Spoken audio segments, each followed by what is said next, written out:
Ini kakak, ya. Ini kakak. Ini Hana. Ini kakak Al.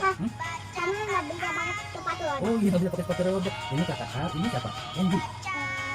Bukan itu Apa? namanya Abin. Oh Abin. Jadi ini kakak Falik. Ini Hana. Ini kakak Al. Ini Abin. Ini joggingnya ikut ya. Ini jogging hanya sama kakak. Ini jogging sama kakak terus menang ya. Balapan sepatu roda ya. Ini jogging. Ini jogging sama temen. Terus balapan yang menang siapa yang main sepatu roda yang menang? Yang menang siapa? Juara satu siapa? Juara satu? Ayah ini apa sih ini Abin. Yang menang siapa ini main sepatu roda? Siapa? Kakak? Kakak yang kedua menang? Ade, Hana. Yang ini kakak A yang ketiga. Yang terakhir Abin ya ketinggalan ya. Dia lambat naik sepatu rodanya deh. Terus nah ini akhirnya yang menang kakak Pak ya. Ada angsa juga, kakak angsanya juga ikut senang ya.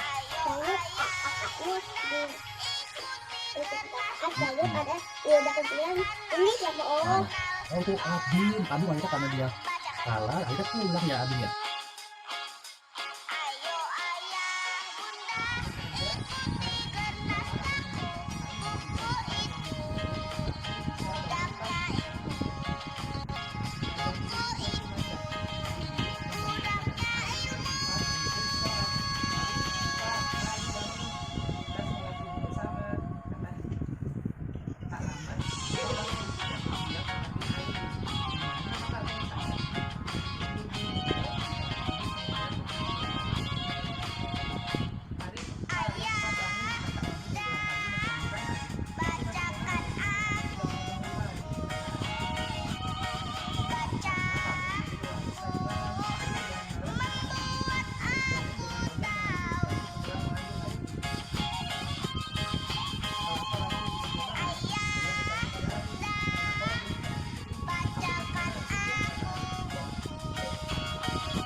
Adek, saya mau membacakan buku tentang sifat-sifat yang baik. Salah satunya ini adalah sifat pemberani. Adek dengerin ya. Ardi sedang bermain, tiba-tiba Doni menghampirinya. Kamu sendirian ya? Mana uang jajanmu? Tanya Doni membuat Ardi terkejut. Aku nggak bawa uang kak, kalau kakak memaksa nanti saya teriak, kata Ardi. Doni pun langsung pergi dari hadapan Ardi. Assalamualaikum teman-teman, jangan ikuti sikap Doni ya, itu nggak baik. Wah ternyata Ardi pemberani juga ya, Rasulullah juga pemberani loh. Teman-teman ingin tahu kisah keberanian Rasulullah? Yuk kita ikuti kisah Rasulullah SAW berikut ini yuk. Suatu ketika Rasulullah sedang istirahat, karena lelah beliau bersandar di bawah pohon. Tiba-tiba seorang menghampiri beliau, rupanya dia salah satu dari pasukan musuh. Hei Muhammad, sekarang kau sendirian tanpa pasukan-pasukanmu, siapa yang akan melindungimu? Tanya orang itu sambil memegang pedang. Dengan tenang Rasulullah menjawab, Allah akan melindungiku. Mendengar jawaban Rasulullah, orang itu terdiam, seluruh tubuhnya gemetar, hingga pedangnya pun terjatuh. Lalu Rasulullah meraih pedang itu dan berkata, sekarang siapa yang akan melindungimu? Dengan sangat ketakutan, orang itu tidak bisa menjawab. Rasulullah pun membiarkannya. Melihat kemurahan hati Rasulullah, akhirnya orang itu pun masuk Islam di hadapan Rasulullah SAW. Nah, begitu deh.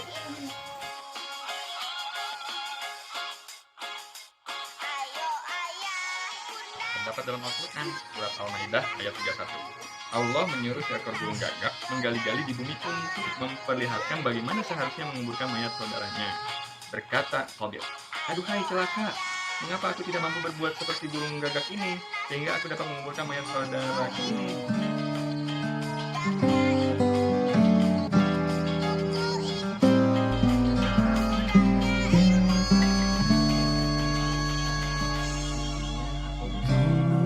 What's wrong?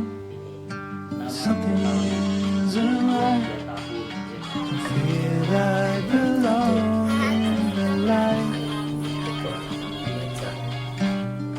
sunshine has gone. Sekarang saya akan ceritakan tentang sahabat Nabi yang dijamin masuk surga, namanya Abdurrahman bin Auf. Abdurrahman bin Auf ini usianya lebih muda dari Nabi, beliau 10 tahun. Sahabat Nabi bernama Abdurrahman bin Auf ini sangat pandai berdagang dan sangat senang bersedekah walaupun dia kaya raya.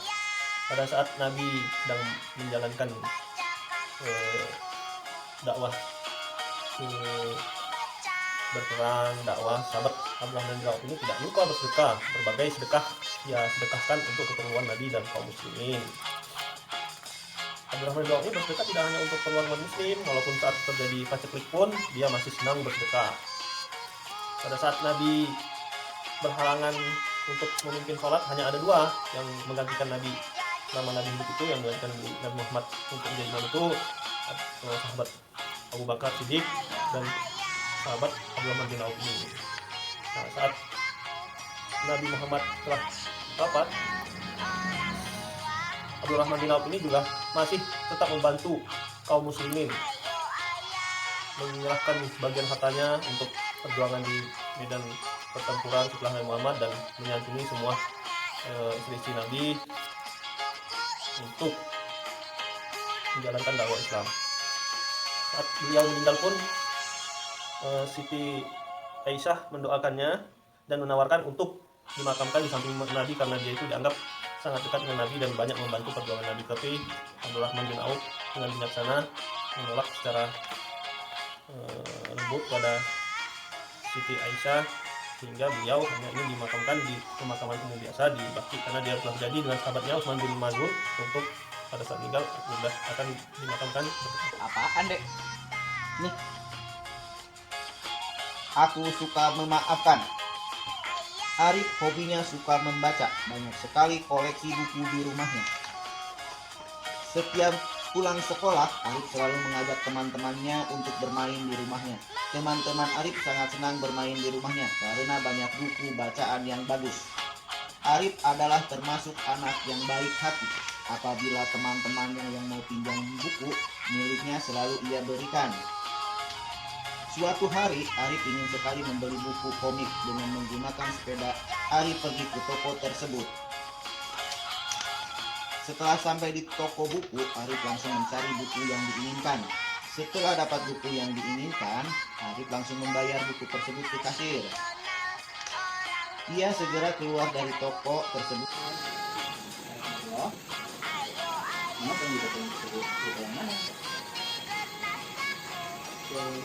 Judulnya katak yang mengandungi kerbau.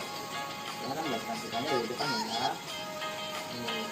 Sebuah danau hiduplah sebuah keluarga katak. Di antara katak-katak itu terdapat seekor katak yang paling tumbuhnya dibandingkan dengan katak yang lain. Ia biasa dipanggil Pak Dik. Tuh kataknya itu besar. Iya, yang itu kecil. Pagi itu semua katak sedang pergi untuk mencari makan. Hanya seekor katak kecil yang masih tinggal. Ia berlompatan ke sana kemari di tepian danau. Saat sedang asik dengan ulahnya, tiba-tiba seekor kerbau melintas di dekatnya. Tuh, terus datanglah kerbau melintas dekat katak. Tuh, melihat tubuh kerbau yang sangat besar dibandingkan tubuhnya, katak kecil itu terkagum-kagum dibuatnya. Makhluk apa itu? Besar sekali, seru katak kecil. Tuh, kerbaunya besar, makanya tuh kecil. Setelah kerbau tadi pergi, katak kecil itu pun kembali ke danau untuk menemui teman-temannya. Dia ingin menceritakan apa yang ia lihat tadi. Setelah sampai di danau, dia segera menemui teman-temannya termasuk Pak Dik. Dia menemui katak yang paling besar.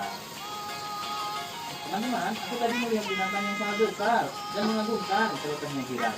Memang binatang apa yang kamu lihat tadi? Tanya teman-temannya. Pada penasaran. Aku juga tidak tahu namanya, yang jelas dia sangat besar. Bahkan lebih dekat dari Pak Dik, ujarnya bersemangat. Pak Dik yang penasaran dengan apa yang diceritakan oleh katak kecil langsung menyahut. Berapa? Sebesar apakah dia? Oh, besar sekali, jawab katak kecil. Pak Dik makin penasaran. Dia tidak mau bersaing. Pak Dik lalu menghirup udara sebanyak mungkin dan menggunakan tubuhnya.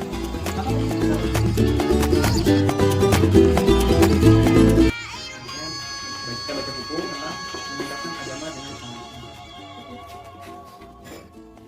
kita sebuah segera lagi dan terus kita selalu bilang kepada kami yang masih asing dari itu ya bu bawa kami tetap nonton TV. Kebetulan soal itu ada acara tuh kami pada itu yang membuat mandi sama masjid. Ayah pun beralih, ini Allah sudah memanggil kita segera mandi dan ikut ayah ke masjid.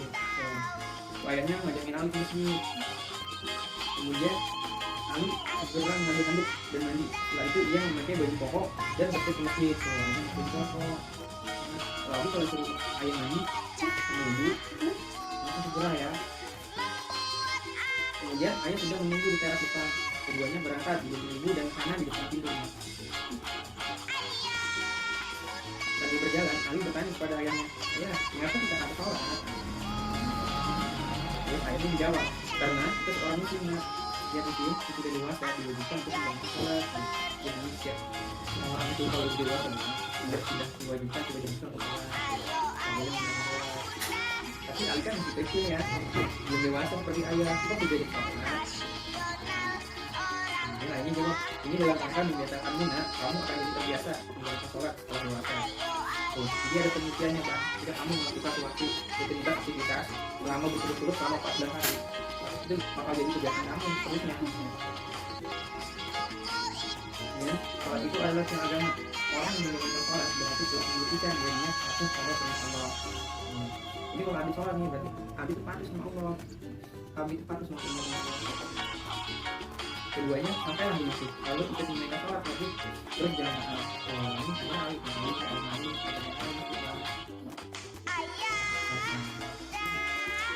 Pada suatu pagi, kura-kura dan kucing itu berlari. Jadi terkenal dalam kecepatan larinya. Kura-kura terkenal karena keterangan menempuh jarak jauh. Ini akan dipikirkan dengan yang seru.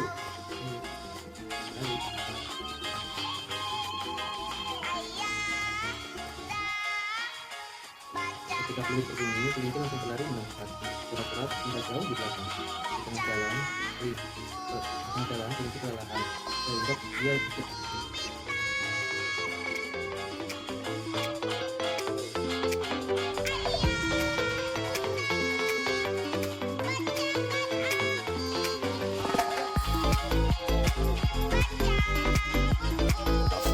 Assalamualaikum warahmatullahi wabarakatuh. Hari ini saya mau cerita kepada Anda tentang sebuah kebun. Jadi kita bicaranya tentang sayuran ya. Ada torik, ada kentang, ada apel, ada wortel. Jadi kita akan bercerita tentang sayuran. Ini mulai misal kita kalau saya apel ya. Saya ambil buah, apel itu jenis buah sayuran.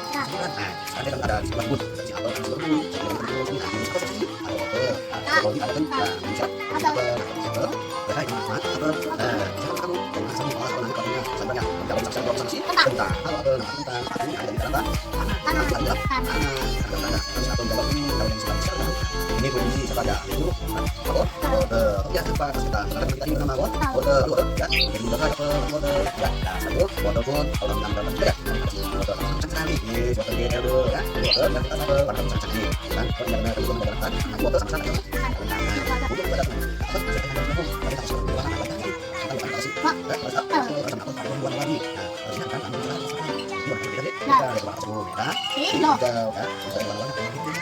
terus saya pertanyaan siapa namanya ini kalau dia dia tahu jangan bikin buang jauh tanya sama kita kalau di sosial media siapa harus apa ya bapak seperti orang presiden akan baik kita baru masih foto di ayo orang buang jauh ini aja kopi satu siapa yang paling itu saya ya kalau saya kita kami kalau kopi kita ada kopi ya terus kalau masih vitamin kalau saya berenang kalau makan satu pasti sekali jadi akan membantu manusia untuk hidup sehat kalau makan hidup sehat makan kopi makan yang kedua bahan dan kita juga gitu ya nah kasih kita selalu itu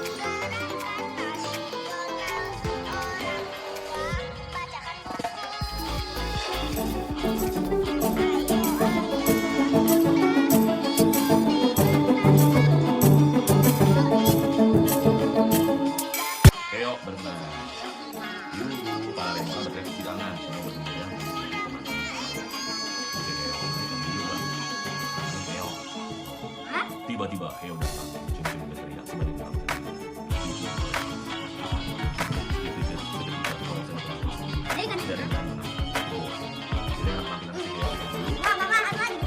takut. Orang-orang pada kalau binatang lain pernah kabur kan ikan lain. Melihat semua itu.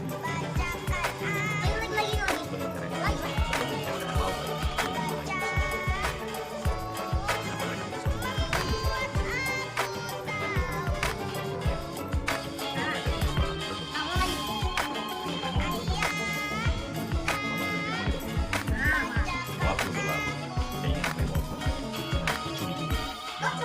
Semakin menjadi. Dia yakin pasti menyenangkan. Nanti dia akan ajak mereka kembali. Dia mah cumi-cumi kan. Itu kalau ke situ dibakar itu lewat. Enak buat rasanya. Saya mau minta izin kepada ibu.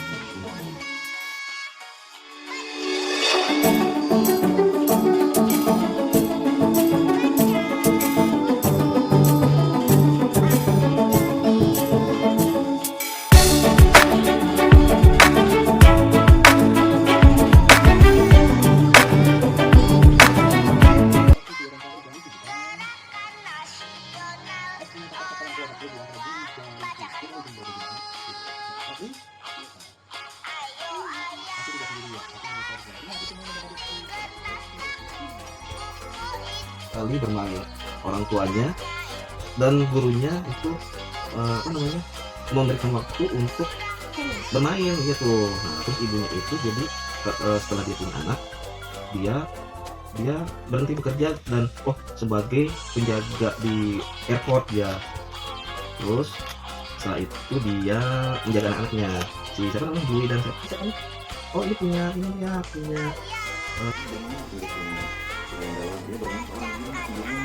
kamu tiba-tiba yuk itu bertanya ke sini orang angka dia itu tidak bisa berenang dia pun tidak tenggelam beruntung ada kayu bekas robohan pohon yang hanya terbawa arus tanpa membawa waktu angka dia ini naik pohon itu dan otomatis itu makanya kita aduh saya lihat cantik sekali di sini sepertinya ada yang kurang itu bebas sih juga sih oh iya saya belum pakai filter kata ibu. Aku juga seperti ini. Jangan. Jangan melompat-lompat ya. Tadi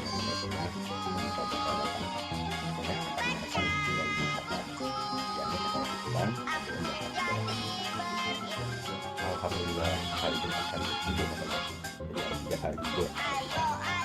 Jangan terlalu. Rau. Ya.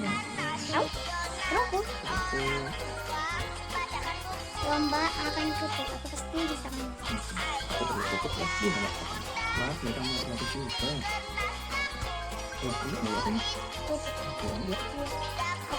Aku tidak mau kalah, aku akan mulai berlatih. Perbedaan antara itu dan ingat berbentuk sisir bergerigi dan berujung tajam. Ingat aktif pada malam hari. Semangat membiarkan sayapnya terbuka ketika sedang beristirahat. Sekarang kupu-kupu nih. Antena kupu-kupu halus. Kupu-kupu menutup sayapnya ketika beristirahat. Cicai. Lagi? Ini apa? Pertolongan pertama. Bismillahirrahmanirrahim. Oke, kita terbang. Siapa? Sapi. Loh, sapinya apa ini? Naik kalau kita wah. Iya. Oh, jangan goyang-goyang. Kan sempit, nanti jatuh. Siapa?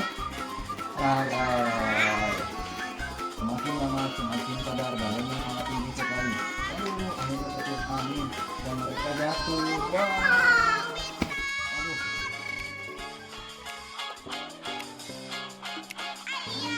Kita baca buku hewan hutan ya. Oke. Aum, suaraku menggelegar. Binatang-binatang itu berlarian. Siapakah aku? Aku adalah Kalau ini balaku panjang, telingaku lebar dan badanku besar. Siapakah aku? Raja. Iya benar. Satu lagi. Kalau aku biasa makan daun yang ada di puncak pohon. Itu panjang. Siapakah aku? Kenapa? Iya benar. Satu lagi. Aku adalah si raja hutan. Au. Siapakah aku? Singa. Yeay benar. Sudah.